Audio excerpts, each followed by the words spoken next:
Human history is a sequence of outward physical expansions. We started by outsourcing our muscles.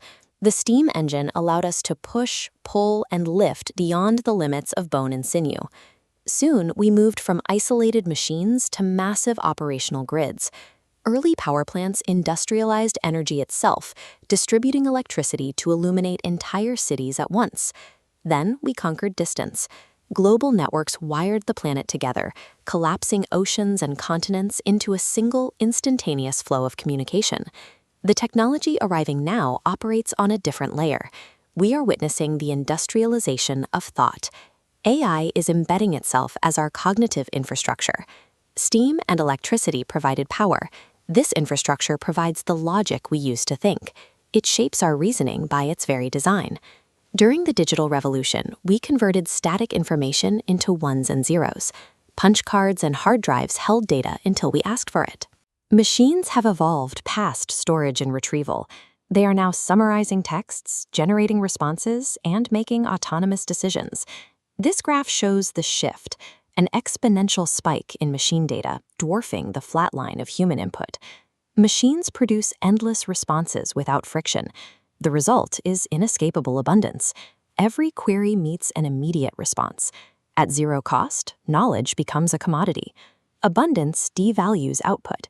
In a world where answers are cheap, human judgment becomes the only truly scarce and truly priceless asset left in the room. We tell ourselves a story that we are collaborating with AI as an equal partner. Historically, creating something meant confronting a blank page. It forced you to build an idea from the ground up. Now the habit is to type a prompt and wait for the machine to offer a draft. This animation shows what happens to our thinking process.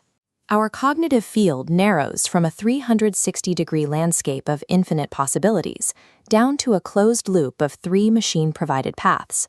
We are shifting from authors who originate ideas to editors who select them. Curating from a pre-populated menu feels like creating, but it bypasses the effort of original ideation. If the only things you ever output are selected from what a machine has already offered you, are you actually thinking?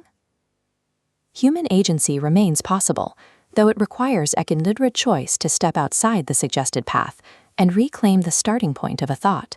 This chart maps a new baseline reality. Automated blocks fill the 80% mark. AI allows anyone to produce 8 out of 10 quality. That leaves the final 20%, the last 2 points. That margin is the new frontier of value. We can call this the human premium. It consists of traits that are biologically and ethically impossible to automate. It requires the messy reality of lived experience, genuine emotional resonance, and the heavy weight of moral responsibility. A machine is brilliant at calculating probabilities, but it can never face the real-world consequences of a bad call. An algorithm can generate a set of instructions, but only a human being possesses the capacity to live with the impact. We spend time worrying about human replacement, but the truth is that artificial intelligence clarifies the exact boundaries of human capability. The standard utilitarian question, "What can AI do for you?" misses the point of our future. We are entering a cultural landscape saturated with perfect, ready-made solutions. AI can provide the answer, but it cannot take the blame. The real challenge is whether we still choose to formulate our own questions and own the result, an act of bravery in a landscape of safe, ready-made solutions.